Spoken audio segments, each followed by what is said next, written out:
Uganda. Nidoru kuna Obara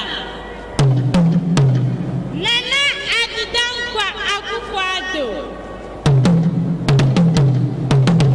Wa'alupu Banna Kuswa Kwabre Akana Nisulo Sudo Nilia Gumsim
The master drummers were Kada Hubert and Muntablia Solomon, narrators Zakaria Rafatu and Idris Shida. May I respectfully invite the President to deliver his 62nd Independence Anniversary speech. Mr. President.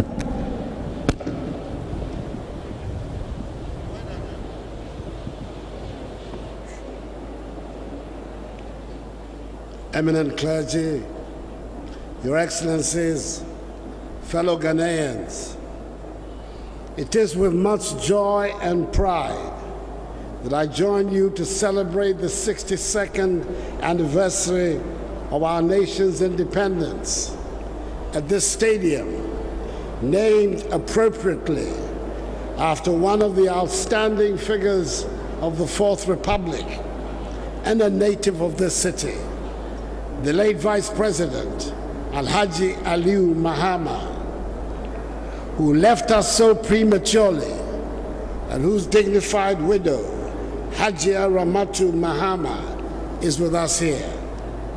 We continue to honor his memory. I extend hearty congratulations to all Ghanaians from the vibrant and dynamic city of Tamale, capital of the northern region. This is the day we justifiably celebrate the collective energies and sacrifices of our forebears that led to that joyous night when our historic first leader, Kwame Nkrumah, uttered the immemorial words, "Ghana, your beloved country, is free forever."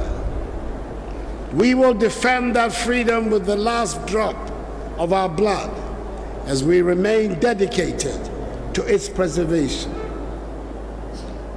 I extend also, on behalf of all Ghanaians, a warm welcome to our guest of honor, a good friend of mine and of our nation, His Excellency Mahamadou Issoufou, President of the Brotherly Republic of Niger, fellow member state of the Economic Community of West African States, ECOWAS, and his delegation. Many of his compatriots, whom we call Zamramas, have been living amongst us in peace and solidarity for over 100 years, contributing positively to the growth of our economy. His presence on this day in our midst will be a source of considerable pride to them. We are delighted that he has accepted our invitation to share this special day with us. Akwaba, Your Excellency, is our word of welcome. We say also, Nakayo, as the Zamrama say, and Jabama in Fulani. I am glad to see that all the high officials of state, the Vice President, the Speaker of Parliament, representative of the Chief Justice, the Chairperson and members of the Council of State, the Chief of Staff in the Office of the President, ministers and deputy ministers of state, the majority and minority leaders of Parliament, members of Parliament, the Chief of Defense Staff of the Ghana Armed Forces, the Inspector General of Police, and service commanders are all present here for this ceremony. And it is heartening to note that the former presidents of the Republic, their Excellencies, Jerry John Rawlings, first president of the Fourth Republic, and John Dramani Mahama, the fourth president of the Fourth Republic, and 2020 presidential candidate of the opposition National Democratic Congress. And the former Second Lady, Her Excellency Hajia Ramatu Mahama, are also present in this stadium. Today is indeed our National Day. We welcome also the Dean and members of the Diplomatic Corps. I cannot conclude these greetings without saying a big hello to my beautiful wife, First Lady Rebecca Akufo Addo, the lovely Second Lady Hajia Samira Bawumia, and the esteemed spouse of the Speaker, Mrs. Albert Okwe. Fellow Ghanaians, for the first time in our nation's history, this ceremony is being held outside our national capital city of Accra. Tamale was chosen as the venue, not only to underline the unity of our nation, but also to express the appreciation of the nation for the peace and the process of reconciliation that have engulfed Dagbon since the enskinment of Yana Mahama Abukari II as overlord of Dagbon on the 25th of January this year. I welcome him to this event, as I do the former regents of Dagbon, the Kampa Kuyana and Bolinlana, who have recently been enscaled as Yona Yakubu Abdullahi Andani, Sabaluguna, and Mionlana Mahamadou Abdullahi, respectively. I say a special welcome to the Nairi, Na Bohugo, Abdullahi Mahami Sheriga, overlord of Maprugu, and the Yabongura, Tutumma Boresa Sulemana Jakpa, overlord of the Gonja State, two of the members of the eminent committee, the Committee of Eminent Chiefs, who together with its chairperson, the Asantehene Utufo Setutu II, was so instrumental in designing the roadmap whose implementation has restored normalcy to Dagbon. I salute them all. After decades of being identified with unrest and disharmony, Dagbon has good reason to celebrate, and it is fitting that we use the opportunity of our independence anniversary celebration to converge here and celebrate with them on the theme of peace and unity. On March 6, when we celebrate the independence of Ghana, we celebrate the strength that comes from speaking with a united voice. We celebrate the coming together of different peoples to make the united and strong nation of Ghana. The diversity that went into weaving the fabric of Ghana is a source of pride and not of weakness.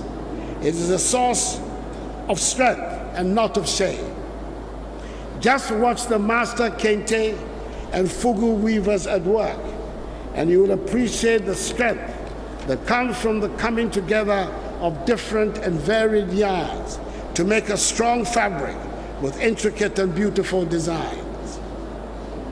Our languages might be many, and sometimes there might be mutual frustration at having difficulty in speaking each other's language.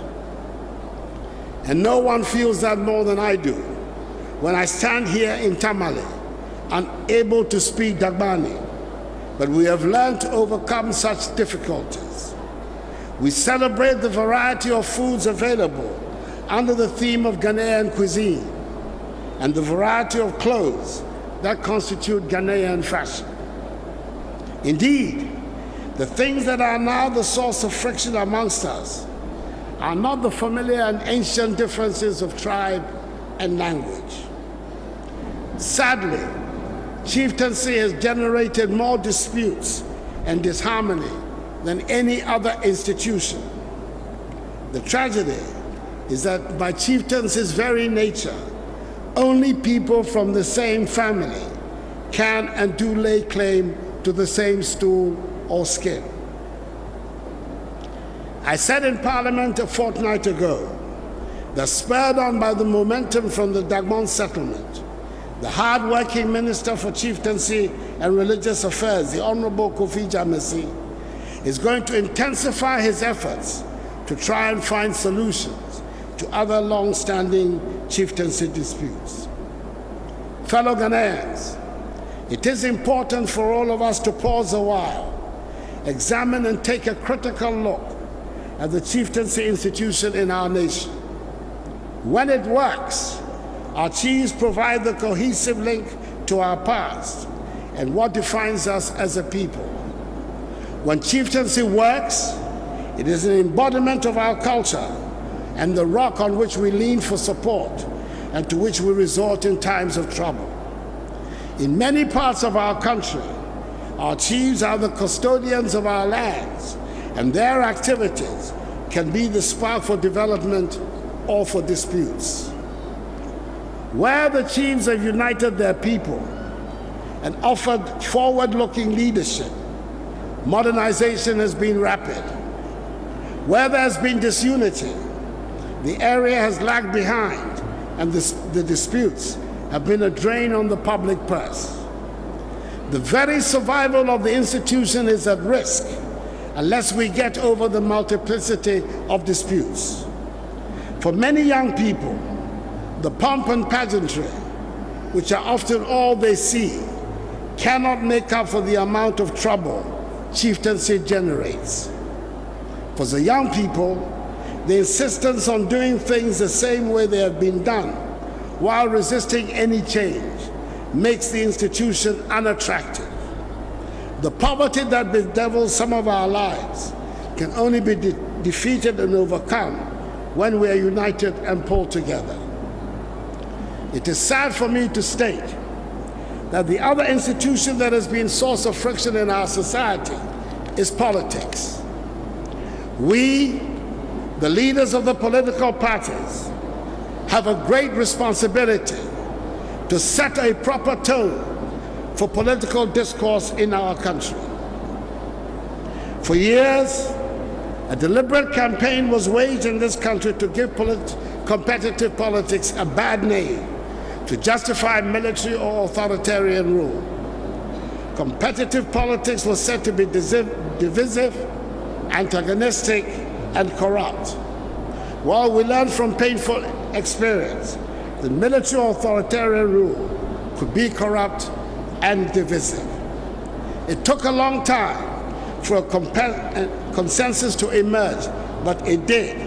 and we all agreed that the form of government within which we want to conduct our affairs should be a multi-party democracy, which under the aegis of the Constitution of the Fourth Republic has provided us with the longest period of stable governance in our history. Under a multi-party democracy, there would necessarily be a divergence of opinions. Indeed, democracy thrives on debate, on passion, on argument, and sometimes even on raised voices. In the midst of the arguments and the raised voices, there is and must always be mutual respect for the opposing viewpoints. Under a multi-party democracy, we must have elections that would invariably be keenly fought. There is no room, and there should be no room, for violence in this whole process. It should be a contest of ideas that seeks to win over the hearts and minds of the people. Success should be counted by how many young people go to school and get skills and jobs, and not by how many young people can be marshaled to disrupt elections or how many broken bones we can count. The people of Ghana do not deserve to be toyed with in such a reckless manner. The very concept of political violence is offensive and shames us all who are in politics. That is why that I'm determined that hopefully the impending dialogue between the two major political parties, the New Patriotic Party and the National Democratic Congress, who between them regularly take more than 95% of the vote in elections, who have provided all the 7 governments of the Fourth Republic, and who are the only 2 parties currently represented in Parliament, should succeed. I will spare no effort, including the initiation of the relevant legislation, to ensure that we rid our nation of politically related violence. We are in the process of reconstructing the Ghanaian state by devolving more and more power to the people, so that people in their localities and communities become more and more empowered to take decisions about matters that affect them and thereby enhance the ease of administration. The creation of 6 new regions and 38 more districts, and the decision to expand full democracy to local government are part and parcel of this process of reconstruction, which will be the bedrock of the fairer, freer, more efficient, and prosperous Ghana we want to construct. 2 years ago at my inauguration as president, I asked that we build a confident Ghana, which is united, at peace with herself, and takes pride in her diversity. I challenge us to accept that being a Ghanaian must stand for something more than the holder of a birth certificate or a certain passport. I asked that being a Ghanaian must put certain responsibilities on each one of us, and calling yourself a Ghanaian must mean you have signed up to a certain definable code and conduct. Fellow Ghanaians, let me remind all of us again that being a Ghanaian puts an obligation on each one of us to work at establishing a progressive and happy nation. And calling yourself a Ghanaian must mean we look out for each other. It means also that we must look after the land, the trees, the rivers, the mountains, the animals, all of God's creatures that represent this nation of Ghana. This is at the heart of the fight against galamsey, to which I am irrevocably committed. I do not imagine that this Ghanaian I envisage should be an angel. Far from it. We would all have our human foibles, but we would operate within the agreed parameters of our society. This is the cue to mention our security services, who help to maintain peace and order so we can get on with the business of running our affairs. I congratulate the security agencies for their work and their readiness to put their lives on the line for the rest of us, and urge them to continue to be professional at all times. Let me say a few words on our police service, because we need a credible and professional police service to be able to have a peaceful and united society. We cannot have a successful police service without the cooperation of the population. The cooperation starts with giving respect to the police and encouraging them to earn the trust of the people by serving the public with dedication. I'm glad to note that the police service is moving to modernize its own rules and regulations. We should hold them to their vision to become a world-class service capable of delivering planned, protective, and peaceful services to the standards of international best practice in a democracy. For the first time since the colonial Gold Coast era, the police service instructions that govern every aspect of internal professional behavior have been wholly revised. From the Code of Ethical Conduct to administration, welfare, recruitment and training, use of firearms, the new service instructions puts into writing specific directions for every rank: police orderlies, charge officers, crime officers, regional and divisional commanders, commissioners of police, through to the authority of the Inspector General of Police himself in every aspect of their work. The police must police themselves first. I'm glad also to note that the service has launched a new communication and education strategy that sets out explicitly how the service must conduct itself and engage in communication with the citizens of Ghana. In a region and continent plagued by several incidents of strife, our police have seen the ravages of war and helped to stabilize the peace. They have served in international peacekeeping operations in just about every trouble spot in the world. In Liberia, Sierra Leone, Cote d'Ivoire, Namibia, Kosovo, Bosnia, Georgia, and Iraq. Currently, our officers from the Ghana Police Service are providing peacekeeping duties in both the Sudan and South Sudan, as well as in Somalia and the Central African Republic. They serve with distinction wherever they go. In this respect, I congratulate Chief Superintendent Phyllis Osei for winning the Distinguished Award in 2018 of the UN Female Police Officer of the Year. She is the first Ghanaian female officer to win this global award. I'm pleased to announce that, like our armed forces, who serve with distinction on peacekeeping duties, members of the police service who represent us abroad have also seen their daily allowances increase from 30 to 35 United States dollars.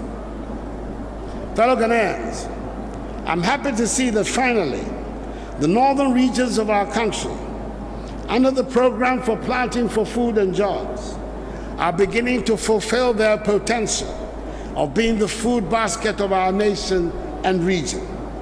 The manner in which farmers in these regions have embraced the program is a matter of great encouragement for me.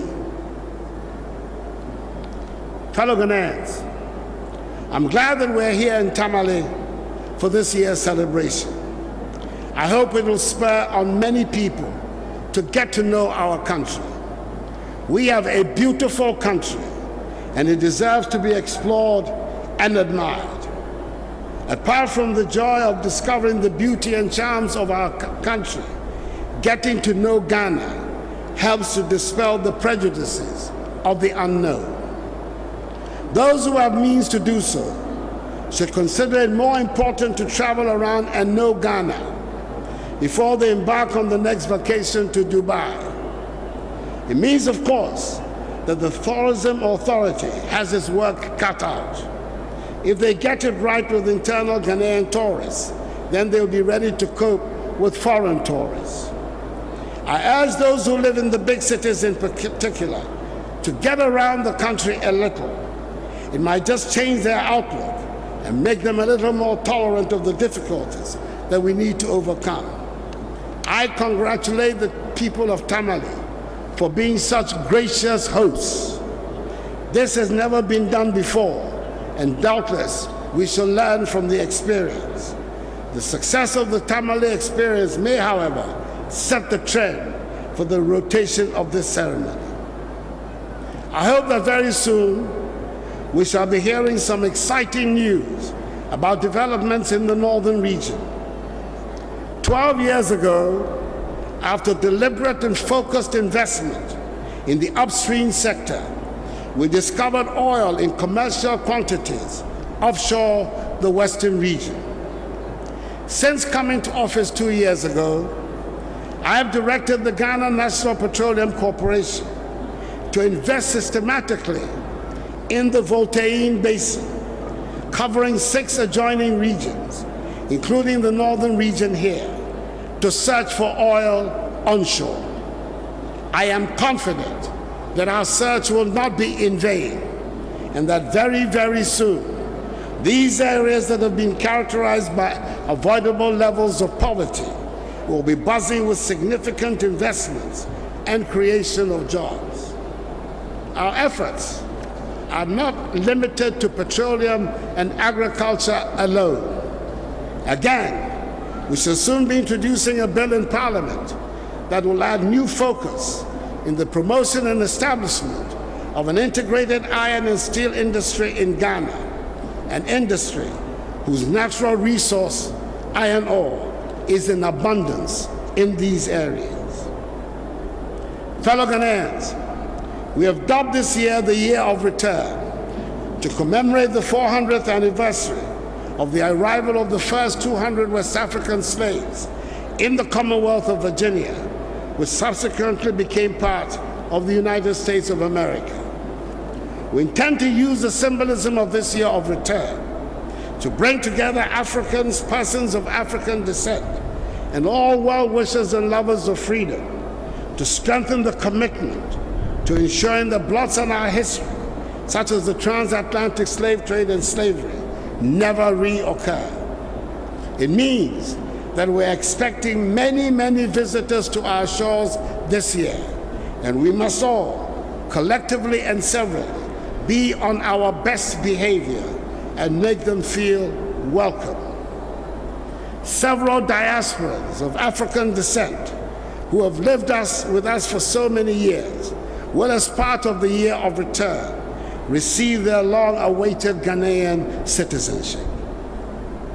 As we celebrate our nation's 62nd birthday, we should be fortified in the knowledge that despite our challenges and difficulties, we are on course to reaching our goal of a Ghana beyond aid, that is realizing the vision of the free, fair, democratic, self-reliant, prosperous Ghana, governed by the rule of law and respect for human rights, that inspired our forebears to fight for the liberation of our country and continent from foreign domination. Let us remain steadfast and united. The goal is within reach. I wish all Ghanaians a happy 62nd anniversary, and I thank once again His Excellency Mahamadou Issoufou, President of the Republic of Niger, for gracing this occasion. May God bless us all in our homeland Ghana and make her great and strong. I thank you for your attention.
Good afternoon, Mr. President. May I please have your permission to volcanically hele the troops, Mr. President.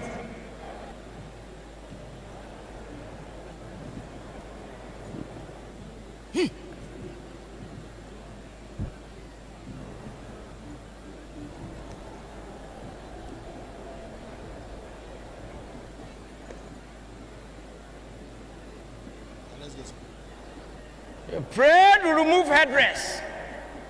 Remove!